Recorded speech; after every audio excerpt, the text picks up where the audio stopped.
Hi hello viewers, நான் உங்கள் சக்திவேல். இன்றைக்கி இந்த வீடியோவில் என்ன பார்க்க போகிறோம்னு பார்த்தீங்கன்னா, எப்சம் சால்ட்டை வந்து எப்படி நம்ம வந்து ரோஜா செடிக்கு கொடுக்குறதுங்கிறத பற்றி பார்க்க போகிறாங்க. இப்போ நான் காட்டிகிட்டு இருக்கிற ரோஸ் வந்து பார்த்தீங்கன்னா பிளாக் ரோஸ் வெரைட்டி.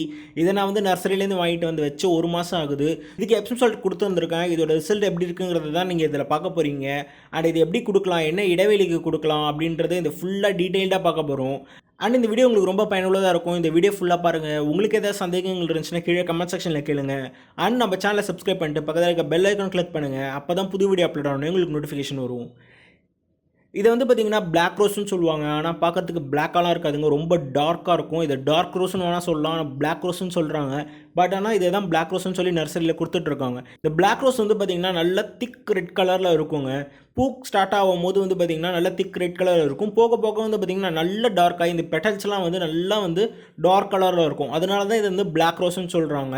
ஸோ இந்த வந்து டார்க்கான இந்த ரோஸ் வந்து பார்த்திங்கன்னா ரொம்பவே வந்து பார்க்குறதுக்கு ரொம்ப அழகாக இருக்குது. அது மட்டும் கிடையாது, டிஃப்ரெண்ட்டாக இருக்குது. மற்ற கலர் ரோஸ் எல்லாம் பார்த்திங்கன்னா ஒரு மாதிரி லைட் கலர்லேயே இருந்துகிட்டே இருக்கும். இது ரொம்ப டார்க்காக இருக்கிறதுனால வந்து பார்த்திங்கன்னா தோட்டத்தில் ஒரு பெரிய டிஃப்ரென்ஸ் வந்து கொடுக்கும்.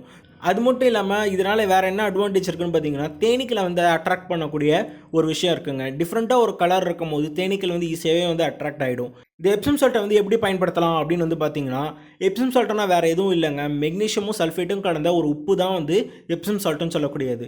இதை வந்து பார்த்தீங்கன்னா அடிக்கடி செடிகளுக்கு கொடுக்குற மாதிரி இருக்காதுங்க. 1 மாதத்துக்கு ஒரு வாட்டி நீங்கள் வந்து ஒரு செடிக்கு கொடுத்தா போதுமானது. ஸோ இந்த எப்சம் சால்ட்டை எப்படி கொடுக்கலான்னு பார்த்தீங்கன்னா 2 வகையில் கொடுக்கலாம். ஒன்று தண்ணி மிக்ஸ் பண்ணி நீங்கள் கொடுக்கலாம், இல்லை டேரெக்டாகவே கொடுக்கலாம். தண்ணி மிக்ஸ் பண்ணுறதா இருந்தால் நீங்கள் வந்து ஒரு 2 லிட்டர் தண்ணியில் 1 ஸ்பூன் வந்து இந்த எப்சம் சால்ட் எடுத்து நல்லா மிக்ஸ் பண்ணிவிட்டு அதை வந்து நீங்கள் செடிக்கு கொடுக்கலாம். இல்லை உங்களுக்கு வந்து டேரெக்டாகவே கொடுக்கலாம் அப்படின்னு நினச்சிங்கன்னா நீங்கள் ஒரு டேபிள் ஸ்பூன் எப்சம் சால்ட்டை எடுத்துகிட்டு அப்படியே வந்து அந்த தொட்டியில் வந்து தூவி விட்டுருங்க. ஸோ இது தண்ணி ஊற்ற வந்து பார்த்திங்கன்னா அந்த சால்ட்டு வந்து கரைஞ்சி அந்த சத்துக்கள் வந்து செடிகளுக்கு போய் சேரும். நீங்கள் ரோஜா செடிக்கு இதை கொடுக்கும் போது என்ன ஆகும் அப்படின்னு வந்து பார்த்திங்கன்னா, செடியோட வளர்ச்சி அதிகமாகி உங்களுக்கு பூக்கள் நிறையா பூக்கிறதுக்கு இது வந்து ரொம்ப ஹெல்ப் பண்ணுங்க.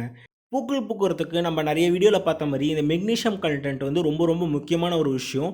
ஸோ அதனால் வந்து பார்த்திங்கன்னா இந்த வந்து செடிகள் வந்து இந்த மெக்னீஷியம் எடுத்துக்கிட்டு நல்லா வந்து உங்களுக்கு பூக்கள் கொடுக்கும். இந்த எப்சம் சால்ட்டும் வந்து பார்த்திங்கன்னா ரொம்ப காஸ்ட்லிலாம் கிடையாதுங்க, ரொம்ப சீப்பான ரேட்லேயே உங்களுக்கு வந்து நியர்பை நர்சரியில் கிடைக்கும். இல்லைனா நீங்கள் ஆன்லைனில் கூட வாங்கிக்கலாம். அதுக்கான லிங்க்கும் நான் கீழே டிஸ்கிரிப்ஷனில் கொடுக்குறேன், போய் பாருங்கள். இது ரோஜா செடிகளுக்கு மட்டும் இல்லாமல் மற்ற எல்லா பூச்செடிகளுக்கும் வந்து கொடுத்துட்டு வரதுனால உங்களுக்கு பூக்கள் நல்லாவே வந்து பூத்துக்கிட்டே இருக்குங்க. எனக்கு இந்த எப்சம் சால்ட்லாம் வேணாம், இயற்கையாக ஏதாவது பயிரூக்கி இருக்கா அப்படின்னு கேட்டிங்கன்னா அதுக்கும் நான் ஒரு வீடியோ போட்டிருக்கேங்க. அந்த வாழைப்பழ தோல் வச்சு ஒரு டீ மாதிரி பண்ணுறது எப்படின்றத நான் வந்து ஆல்ரெடி ஒரு வீடியோ போட்டிருக்கேன். அந்த வீடியோ நீங்கள் இன்னும் பார்க்கலன்னா போய் பாருங்கள், அது ரொம்ப பயனுள்ளதாக இருக்கும். அந்த தண்ணி நீங்கள் ஊற்றிட்டு வரதுனாலும் இதே மாதிரி எஃபெக்ட் தான் இருக்கும். ஸோ இன்னொரு வாழைப்பழத்தை வச்சு நம்ம வந்து பண்ணலாங்க. அது எப்படின்றத நான் ஆல்ரெடி அந்த வீடியோவில் சொல்லியிருந்தேன். வாழைப்பழத்தை கட் பண்ணி தண்ணியில் ஊற வச்சு 2 நாளுக்கு அப்புறம் நம்ம கொடுக்குறது. ஸோ அந்த மாதிரி நான் ரெடி பண்ணி வச்சுருக்கேன். இந்த மாதிரி நீங்கள் வந்து கொடுக்குறதா இருந்தாலும் கொடுக்கலாம். ஸோ இந்த 2 விஷயமும் வந்து பார்த்திங்கன்னா சேம் ரிசல்ட்ஸ் தான் கொடுக்கும். ஆனால் எப்சம் சால்ட் வந்து கொஞ்சம் சீக்கிரமாக கொடுக்கும், இது கொஞ்சம் லேட்டாக கொடுக்கும். ஸோ அதுதாங்க டிஃப்ரென்ஸ். ஸோ என்ன வியூவர்ஸ், இந்த எப்சம் சால்ட் வந்து எப்படி பயன்படுத்துறதுன்னு தெரிஞ்சிருக்கும்னு நம்புகிறேன். அண்ட் இதை பார்த்து கரெக்டாக அளவாக பயன்படுத்துங்க. பூக்கள் நல்லா பூக்கிறதுக்கு ரொம்ப பயன்படும். அது மட்டும் இல்லாமல் இதோட பயன்கள் நிறையவே இருக்குது. வர வீடியோஸில் இதோட பயன்கள் பற்றி நான் நிறைய வீடியோஸ் நான் பண்ணுறேன். இல்லை எனக்கு எப்சம் சால்ட் வேணாம் அப்படின்னு நினச்சிங்கன்னா இந்த ஆல்டர்னேட் மெத்தடையும் நீங்கள் ட்ரை பண்ணி பார்க்கலாம். இது மட்டும் இல்லாமல் வந்து பார்த்திங்கன்னா ரோஜா செடியில் வந்து பூ பூக்க வைக்கிறதுக்கு, புதுசாக வந்து துளிர்கள் வர்றதுக்கு, முட்டுக்கள் வர்றதுக்குன்ட்டு நான் ஒரு 5 டிப்ஸ் சொல்லியிருக்கேன். அந்த 5 டிப்ஸ் நீங்கள் இன்னும் பார்க்கலன்னா அதை நீங்கள் போய் பாருங்கள், ரொம்ப பயனுள்ளதாக இருக்கும். அதுவும் இல்லாமல் வந்து பார்த்திங்கன்னா ரோஜா செடியில் நீங்கள் கேட்குற எல்லா சந்தேகங்களுக்கும் நான் ஆல்ரெடி டீட்டெயில்டாக ஒரு வீடியோ பண்ணியிருக்கேன். ரோஜா செடியை பற்றின அனைத்து சந்தேகங்களுக்கும் என்னோட பதில் அப்படின்ட்டு நான் ஆல்ரெடி ஒரு வீடியோ பண்ணியிருக்கேன். அதில் வந்து பார்த்திங்கன்னா உங்கள் டவுட்ஸ் எல்லாத்துக்குமே ஒரு பதிலாக அதில் இந்த வீடியோவில் இருக்கும். அதுவும் நீங்கள் இன்னும் பார்க்கலன்னா போய் டிஸ்கிரிப்ஷனில் லிங்க் இருக்க, போய் பாருங்கள், ரொம்ப பயனுள்ளதாக இருக்கும் நம்புகிறேன்.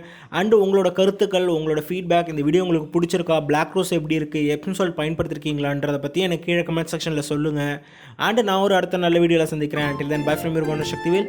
Have a happy good day.